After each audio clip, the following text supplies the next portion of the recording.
चंद्रयान 3 की खुशी आज पूरा भारतवर्ष, मैं आपको बताना चाहूंगा भारतवर्ष ही नहीं पूरा विश्व आज चंद्रयान 3 को सफल लैंडिंग होने पर जो खुशी मना रहा है। आज का मेरा मतलब 23 तारीख को, लेकिन क्योंकि मैं अभी शूट कर रहा हूं इसलिए मैं अभी बोल रहा हूं। रिसर्च स्पेस सेंटर में काम करूं, इंडियन स्पेस रिसर्च सेंटर में काम करने के बाद मैं भी अपने भारत का नाम रोशन करूं। अगर ऐसा है तो अगले अगले 8 मिनट तक आप मुझे देखें, मैं आपको बताऊंगा कैसे आप आगे बढ़ सकते हैं एज ए साइंटिस्ट, क्योंकि आज के युवा को गाइडेंस ऑफ लैकिंग है, वो लैक कर जाता है, वो समझ नहीं पाता है, वो बनना कुछ और चाहता है, बन कुछ और जाता है, क्योंकि उसे सही गाइडेंस, सही रास्ता, सही मेंटोर नहीं मिल पाता, या कभी कभी वो अपने आप को भटका देते हैं। तो मैं बताना चाहूंगा कैसे आप भी भविष्य में एक एस्ट्रोनॉट बन सकते हैं। सबसे पहले तो ये छोटी सी बात कि आपको obviously 10th 12th and graduation करना ही पड़ेगा, राइट। आप बिल्कुल टेंशन मत लीजिए, आपने 10th के जो सब्जेक्ट हैं वो नॉर्मल वही हैं जो आप लोगों के हैं, वही होने चाहिए। 12th में क्या होता है, फिर हमारे पास कॉमर्स एंड आर्ट्स होती है, लेकिन यहां पर मैं आपको बताना चाहूंगा physics, chemistry, maths, either bio से आप अपनी 12th को कंप्लीट कर सकते हैं, राइट। इसके बाद बैचलर्स डिग्री भी आपकी साइंस में होनी चाहिए, साइंस स्ट्रीम में होनी चाहिए। Either you should have physics, chemistry, maths और bio same as it is. But if you are clear, अगर आप क्लियर है कि मेरे को एस्ट्रोनॉट्स जाना है, तो आप अपनी पढ़ाई, जिस दिन आप अभी 12th में हो, आप अभी ग्रेजुएशन में हो, आप अभी 10th में हो, तो बेसिक को स्ट्रॉन्ग करना शुरू कर दीजिए, छोटी छोटी चीजों को स्ट्रॉन्ग करना शुरू कर दीजिए। मैं ये नहीं बोलूंगा कि आप रटें, आप उसे समझना शुरू करिए, प्रैक्टिकल तरीके से लगातार कोशिश करिए समझने की। बहुत ज्यादा बर्डन लेने की जरूरत नहीं है, आप ग्रेजुएशन से भी इसकी बहुत अच्छी पढ़ाई शुरू कर सकते हैं, लेकिन ग्रेजुएशन टाइम पर थोड़ा सा आपको पुश करना पड़ेगा, राइट। बैचलर्स डिग्री के बाद कई सारे आप इसरो के साइट पर जाएंगे, या फिर कई सारे भारत की तरफ से कई सारे एग्जाम्स कंडक्ट होते हैं, आप उनको क्रैक करेंगे। क्रैक करने के साथ साथ आपको यह ध्यान रखना है कि ISRO, Indian space research organisation, सिर्फ अपने बच्चे को एजुकेशनली वेल वर्स नहीं चाहती है, वो अपने कैंडिडेट को फिजिकली फिट भी चाहती है।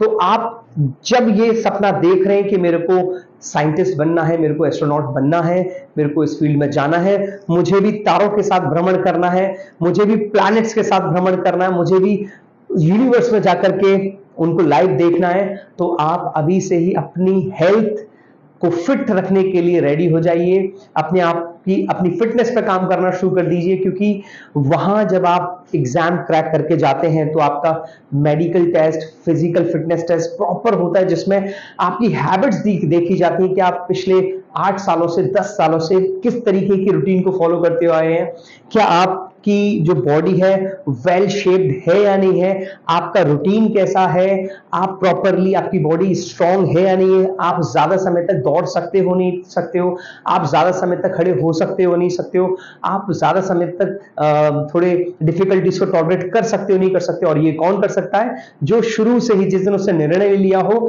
तभी से वो अपने आप को फिट रखने की कोशिश कर रहा हो। आप मेरी बात को ध्यान से सुनते रहिएगा, मैं आपको बहुत सारी बातें बताने वाला हूं जो आपको हेल्प करने वाली है कैसे आप एक एस्ट्रोनॉट बन सकते हैं, राइट। तो मैंने आपको बताया आपको अपनी एजुकेशन को स्ट्रॉन्ग करने के साथ साथ अपनी फिजिकल फिटनेस को भी स्ट्रॉन्ग करना पड़ेगा।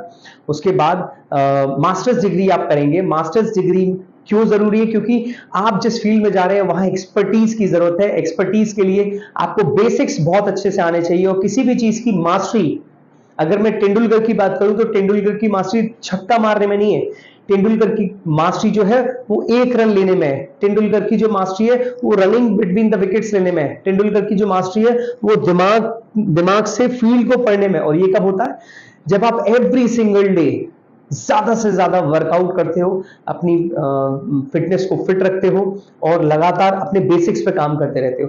तो सेम यहां पर आपको अपने सब्जेक्ट्स के साथ साथ अपनी प्रैक्टिकल नॉलेज को भी इनहैंस करना पड़ेगा। आपको ट्रैवलिंग शुरू करनी पड़ेगी। ट्रैवलिंग से क्या होगा कि आपका जो मेंटल एक्सपोजर है वो थोड़ा खुलेगा, आप लोगों को समझोगे, तौर तरीके समझोगे, कई और सारी चीजों को समझोगे, जिससे आपके अंदर समझने की क्षमता आएगी। ऑलराइट, आपको अभी से क्या करना है, इसमें आप एस्ट्रोनॉट बनना चाहते हैं तो कौन कौन सी स्किल्स आपको रिक्वायर्ड होती है। सबसे पहले तो टीम वर्क, राइट। टीम में काम करना आपको आना चाहिए, तो आप जहां भी है जैसे भी है टीम में काम करना शुरू करें। Number 2, communication skills. Communication skill doesn't mean English, yes English plays very important role, तो इंग्लिश को तो आपको नॉलेज करना ही करना है। कम्युनिकेशन स्किल्स मीन्स कब कहां कैसे किसके सामने क्या बोलना है, क्या प्रेजेंटेशन आप दे पाते हैं नहीं दे पाते, क्योंकि यहां आपको बहुत कम समय में बहुत ज्यादा कुछ बताने को नहीं मिलता है। आपको बहुत ही कम समय मिलता है और बहुत ज्यादा नहीं बताने को मिलता है, सॉरी माफी चाहूंगा। आपको कम समय में ज्यादा बताने की प्रैक्टिस होनी चाहिए, तो उसके लिए कैसे शब्दों का चुनाव, कैसे सेंटेंसेस को चुनाव, कैसे आप प्रेजेंटेशन को की हेल्प ले सकते हैं, कैसे आप अपने विचारों को सामने रख सकते हैं, कैसे आपको बोर्ड की नॉलेज होनी चाहिए, बोर्ड एंड मार्कर की, कैसे आपको ड्राइंग्स बनाने की नॉलेज होनी चाहिए। I wouldn't say proper drawing means आपको डायग्राम की हैबिट होनी चाहिए, so that you can make people understand. तो कम्युनिकेशन लेवल बहुत अच्छा होना चाहिए। आप ऑब्जर्वेंट होने चाहिए, आपका माइंड हर चीज को ऑब्जर्व करने वाला होना चाहिए। आप कंसिडरेट होने चाहिए, आप आपकी टॉलरेंस पावर बहुत अच्छी होनी चाहिए। आपके अंदर कैपेसिटी को क्षमता को बढ़ाने की आपके अंदर क्षमता होनी चाहिए। आपको हर समय adaptability is very important skill, आपके अंदर अडेप्टेबिलिटी होनी चाहिए। कभी हो सकता है आपको पानी ज्यादा ना मिले, कभी हो सकता है खाना आपको ज्यादा ना मिले, कभी हो सकता है आपको भरपूर मात्रा में आराम ना मिले, तो क्या आप अडेप्ट कर सकते हो जब आपका माहौल चेंज होता है। तो ट्रैवलिंग, मैंने आपको बताया, ट्रैवलिंग आपको अडेप्टेबिलिटी बहुत अच्छे से सिखाती है, राइट। तो ये जो स्किल्स थी आपको हेल्प करेंगी। साथ ही साथ आप इंडियन स्पेस रिसर्च ऑर्गेनाइजेशन के साइट पे जाकर के बहुत सारी चीजों को पढ़ सकते हो, और समय समय पर न्यूज़पेपर्स में इसकी वैकेंसीज निकलती हैं, समय समय पर ऑनलाइन इसकी भर्ती निकलती है, वैकेंसीज निकलती हैं। फिर उसके बाद आप जब मास्टर्स डिग्री या फिर ग्रेजुएशन के बाद वहां सेलेक्ट होते हो, तो वहां अलग से 2 से 3 साल का आपका प्रोग्राम होता है।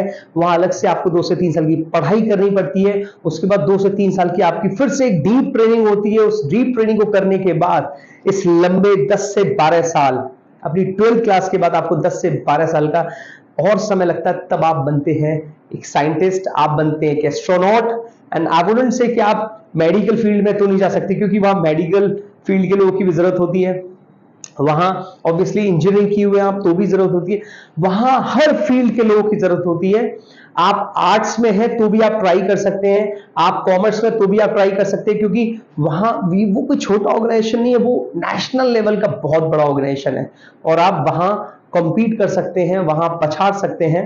ग्रेजुएशन में एटलीस्ट 60% से अबव होने चाहिए आप, और आप वहां सफलता पा जाएंगे, राइट। आई होप आपको ये जो नॉलेज है बहुत अच्छी लगी, बहुत अच्छे से समझ में आया। तो मैं चाहूंगा भारत के बच्चे एस्ट्रोनॉट बने, साइंटिस्ट बने, और भारत में ही रहकर इसरो के साथ जुड़कर भारत का नाम रोशन करें। इसी के साथ मैं आपको धन्यवाद कहना चाहूंगा। अगर आपको पसंद आया हो, आपको लगे कि हम सभी को भारतवर्ष के बच्चों को आगे बढ़ाना चाहिए, तो प्लीज शेयर कर दीजिएगा और लाइक कर दीजिएगा। जय हिंद, जय भारत।